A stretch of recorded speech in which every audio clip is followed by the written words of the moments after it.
Shalom semuanya, saya Desmi Arif Alkanaluan. Hari ini saya akan membagikan materi tentang konsep dasar pemahaman individu yang sangat penting dalam dunia konseling dan pendidikan. Saya dari kampus Institut Agama Kristen Negeri Kupang, Prodi Pendidikan Penyuluh Agama semester 5. Di sini tugas ini untuk memenuhi mata kuliah pemahaman individu.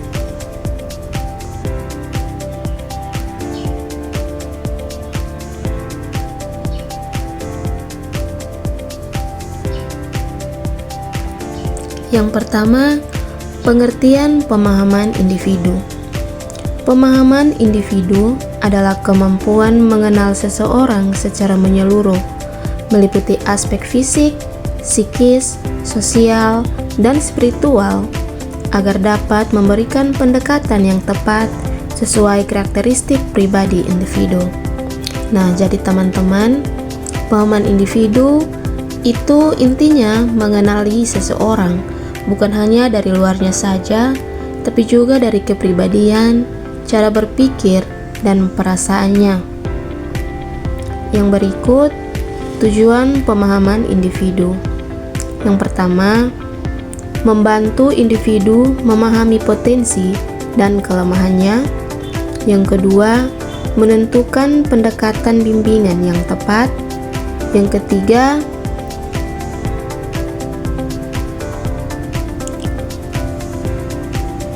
membantu pengajar dan konselor berinteraksi secara efektif.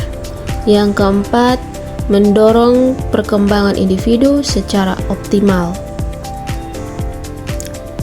Nah, tujuan dari pemahaman individu ini supaya kita bisa mendorong seseorang sesuai kebutuhannya, karena tiap orang unik-unik dan kita sebagai manusia harus menghargai satu sama dengan yang lain. Yang berikut, manfaat pemahaman individu. Yang pertama, membantu seseorang menyesuaikan diri dengan lingkungan. Yang kedua, meningkatkan empati dan hubungan sosial. Yang ketiga, memudahkan proses bimbingan dan konseling. Yang keempat, mencegah salah paham dan konflik interpersonal. Nah, teman-teman, dengan kita memahami individu, kita bisa lebih bijak dalam berinteraksi, baik sebagai teman, pendidik, maupun seorang konselor, agar hubungan di antara kita tidak retak, tapi hubungan di antara kita tetap terjalin dengan baik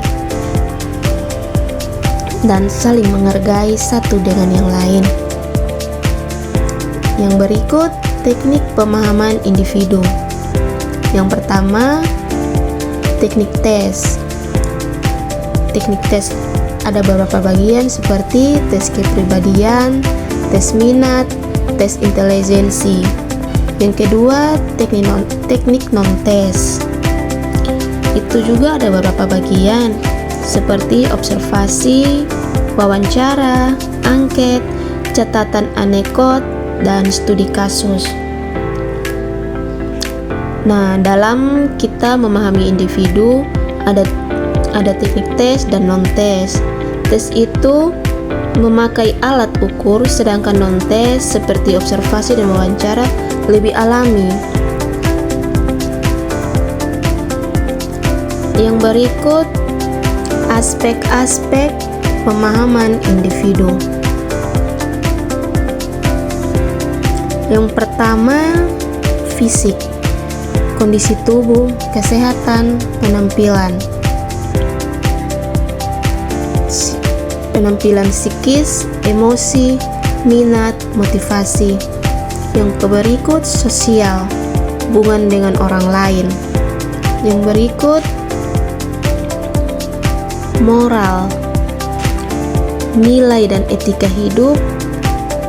Terus yang berikutnya lagi, spiritual, iman dan hubungan dengan Tuhan.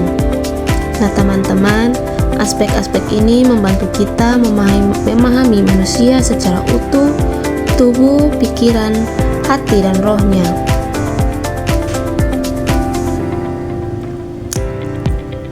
Nah, yang berikut kesimpulan. Dari semua materi yang saya ambil, saya menarik beberapa kesimpulan tentang materi tersebut, yaitu pemahaman individu penting agar kita tidak menilai seseorang hanya dari satu sisi, tetapi juga melihat mereka secara menyeluruh dengan empati, kasih, dan pemahaman yang benar.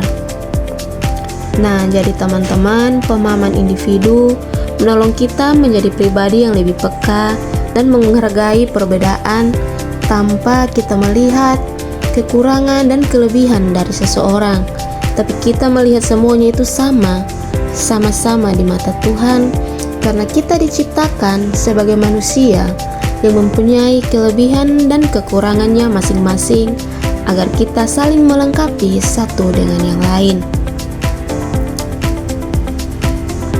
Yang berikut daftar pustaka. Teman-teman bisa melihat ada beberapa daftar pustaka di slide terakhir.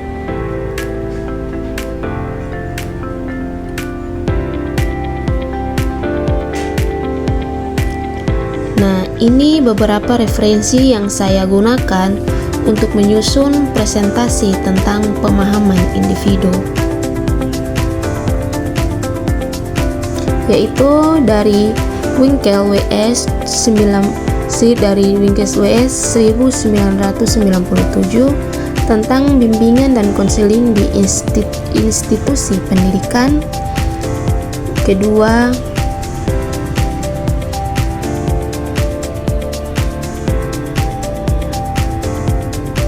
dari Surya M 2003 tentang psikologi konseling.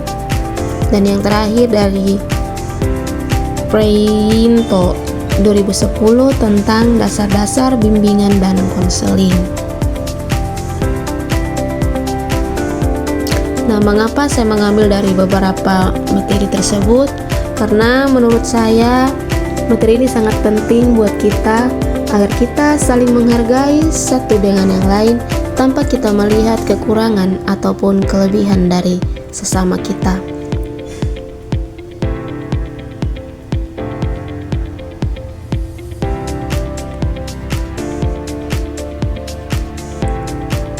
Nah, teman-teman, mungkin sekian dari penjelasan saya tentang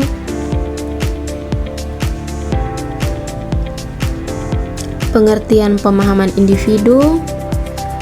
Mungkin ada salah kata ataupun cara saya menyampaikannya, saya mohon maaf. Karena di sini saya menjelaskan sesuai kemampuan yang saya bisa. Terima kasih semuanya. Thank you.